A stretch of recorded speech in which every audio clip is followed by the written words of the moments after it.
Do you think we should double our spending on military in this country? A short answer is yes. So the world is getting more dangerous. We've entered an era of huge insecurity, and Britain has always played an important role in using our hard power wisely to defend international standards and values. I think we've enjoyed 30 years of relative peace. There's clearly been the insurgency issue, which has been very serious. But this is the first time in decades that we're dealing with state-on-state aggression. And when we look at the details of where this could take us in the next couple of decades, it's very clear that our armed forces will be overstretched. The last defense review saw some swathing cuts to our manpower, to our tanks, to our armored fighting vehicles, to our ships, indeed to our aircraft as well. And we can't do all the heavy lifting. There's no chance of all that. But if we want to play an influential role on the international stage, particularly when we see America perhaps hesitating a bit in the European theatre of interest, then absolutely we need to look carefully at increasing defence spending. Ken Livingstone, the world is an increasingly dangerous place, multiple threats. We're going to have to spend a bit more money to make ourselves a bit safer. We're not under threat. The simple fact is Britain spends more on its military than the rest of Western Europe. You look at Germany, it spends 2% of its GDP on the military. We spend 3%. And the simple fact is, the West should stand up to Putin. Putin is clearly a monster. I would be quite supportive if NATO decided to intervene militarily to protect the Ukrainians. I'm a bit disappointed that they haven't actually done that. But we don't need to spend any more. All my life, I'm 76, all my life, we've spent much more on the military than we ever needed to. Most of that money has ended up being wasted.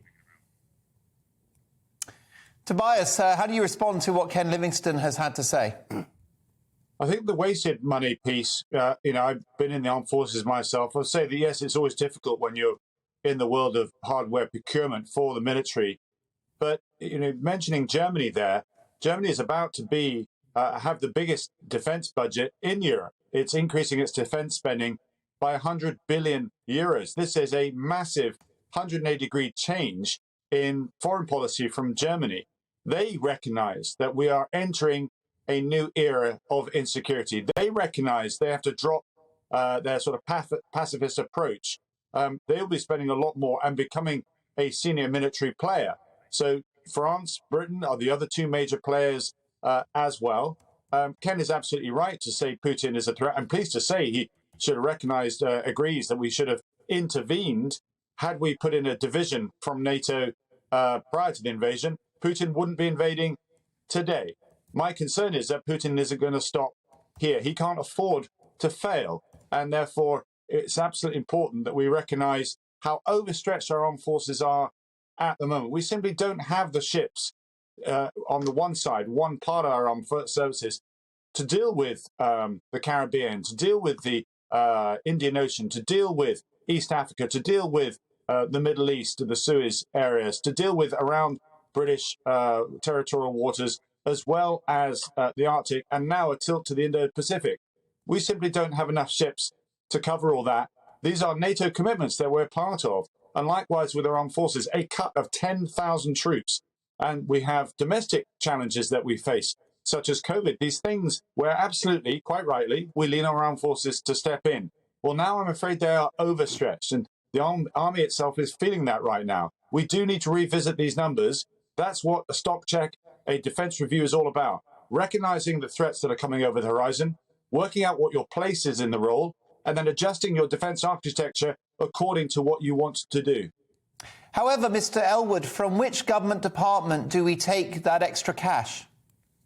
Well, that is a big question. It isn't for me to answer that. It's for me to spell out the dangers to the nation.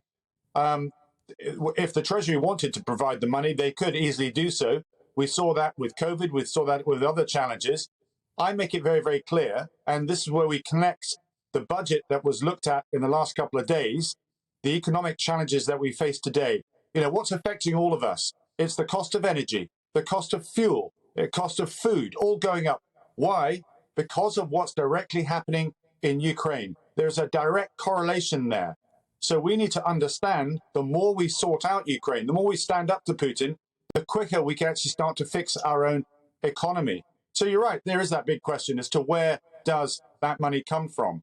But where there is a need, we need to recognize if we don't stand up, our economy will worsen. And therefore, it'll cost the taxpayers even more as prices start to or continue to increase.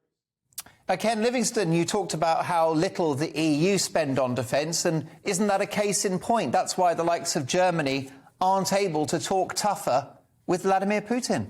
Yes, but Germany isn't under threat. I mean, Putin... We're all under threat, Ken. No, we are not all under threat. Simple fact is, Putin's a monster. I want to see him out of power. A monster with nuclear weapons, Ken. But he's not planning to invade Western Europe. Well, he wasn't planning to invade Ukraine.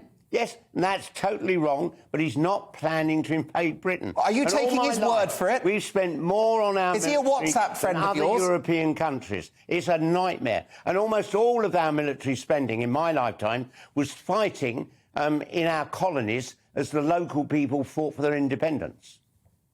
Are you seriously telling me? Go on, Mr. Elwood. Well, I mean, I think that argument is a massive distraction from the focus here today. Germany is under threat. The whole of Europe is under threat because the character of conflict has changed. I think in the traditional sense that Ken is thinking about, on military might, either side of an Iron Curtain, then yes, perhaps it's not the same threat as we saw 30 years ago. But the way that Putin goes about warfare is very different indeed. We've been attacked here in the UK by a chemical attack. The Novichok attack in Salisbury was a small-scale effort on that same vein. This is what Putin can do and will continue to do. Cyber attacks and so forth will still come. In fact, they are occurring almost every single day. This is political warfare that we're now engaging with on top of the traditional aspects of war that we're now seeing play out in Ukraine. And as I say, if we don't stop Putin in Ukraine, it will push further because he will then claim diasporas in other parts of Europe, including those that could well be in NATO as well, and using weapon systems that we have no protocols over. It was clear from the NATO summit a couple of days ago or yesterday that we don't have an answer as to what Putin will do if he uses chemical weapons on a mass level. We have no answers yet. We are still looking pretty timid, and that will be exploited by the Kremlin. Ken Livingstone, if it was down to you, we wouldn't even have nuclear weapons, would we? Well, basically, I mean, I grew up, I think I was born about a month before the first nuclear bomb was set off, and they dominated all my life as a child. Now we know, I mean, America has something like half of all the nuclear weapons in the world. We are not under threat from this. I mean, literally, it dominated the news all my life, but the simple fact is, literally, Putin, he's a monster. I think he should be in prison. He should be prosecuted for the war crimes he's conducting. But he knows if he starts using nuclear weapons, he will be obliterated by the much stronger nuclear force of the United States. Well, you might trust him. I've got my doubts, Ken. Let's bring my panel in. David, Nina and Tony. Tony, if I could start with you. Do you think we should double defence spending? You could double defence spending, but if you lack the will to fight, if you lack the spine to fight, then it means nothing.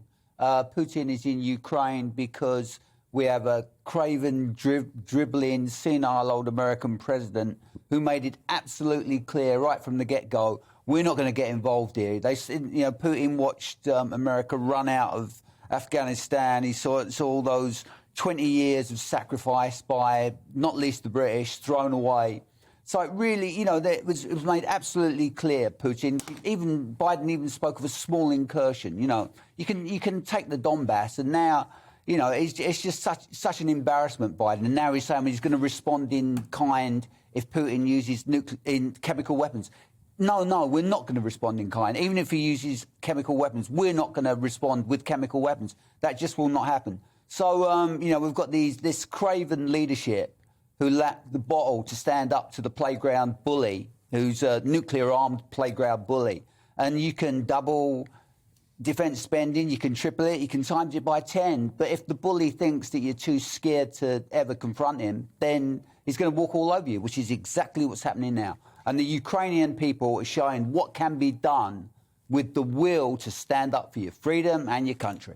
One thought on this one. Let me please go back to Tobias Elwood. Mr. Elwood, is there a risk that if we splash the cash when it comes to military spending, that we spend it on the wrong things? That has happened in the past.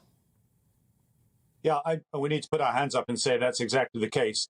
One of the jobs of the Defence Select Committee is to scrutinise how money is spent and whether it's spent wisely or not on the right things. This is ensuring that we invest in the areas that we require, that we're willing to lean into, but also as part of the profile that Britain wants to play on the international stage. At the moment, we have going back to the Navy, for example, extremely capable frigates and destroyers. They're the best in their class in the world. We simply don't have enough. We don't have enough force presence to be able to operate and dominate the areas of the seas that we need to patrol for trading purposes and so forth. Our army, our tanks, for example, what's going on there with Boxer, with Ajax, with Warrior, and with Challenger. There are some big questions as to the decision-making as to how our land mobility is moving forward. So you're absolutely right. We shouldn't dodge that question at all. You should not be throwing money at the MOD saying, here you are, here is a blank check. And it's an interesting time going back to the Germans. 100 billion euros is a huge amount of money.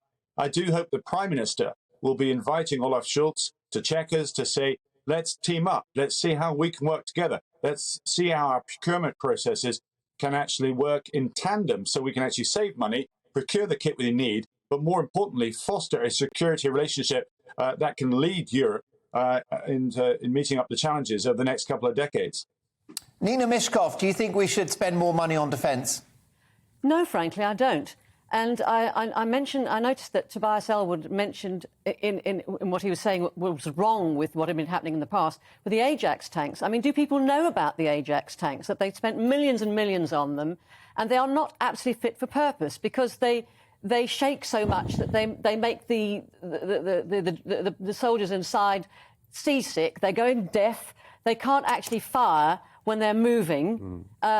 This is millions have been wasted. And also, you know, I think it's hilarious that we should be teaming up with Germany when we've spent so much time getting out of Europe. You know, we're really punching above our weight. Where do we think our standing is in the world? We have to be really realistic about this. We no longer have an empire. We no longer have colonies. You know, this is just nonsense. It's absolute nonsense. We should be realistic about where we stand in the world and do what we do really well. Oh, Nina, I think you need to stop talking Britain down. We are a nuclear power and we are the 5th biggest economy in the world. Let me ask you your thoughts on this, David Oldroyd-Bolt. Should we spend more money? And if so, on what? I don't think there's a case to argue against it. The problem is, as everybody has said, that we've made mistakes in defence procurement in the past. But that's not an argument against spending money wisely in the future. In fact, I should say it's one of the strongest arguments in favour of more defence spending, is that we now know that we can do it better and we can target that money in the way that is going to make sure that the soldiers on the front line have the best equipment they need and that the Navy has the ships it needs in order to fulfil its functions, as Mr. Elwood said, not only militarily but in protecting our trade. I think we have to look beyond Ukraine, because if Mr. Putin is allowed to remain in power, if he's not taken out by someone inside his own regime who's worried about the possibility of nuclear war, there is every chance, I think, that he will continue to try and achieve his goal of expanding to take back the territory that Russia held before the First World War. So you have to look at the Baltic states, and there are, unfortunately, people in those states who would welcome his incursion. Not, I think, the majority, but there are certainly people there who would work with Russia so that Estonia and Lithuania, particularly, became part of Russia again. If we think that he's going to stop now, why? I don't know how he would reach that conclusion based on his actions so far. So, of course, we need better defence spending, and we need more soldiers, particularly.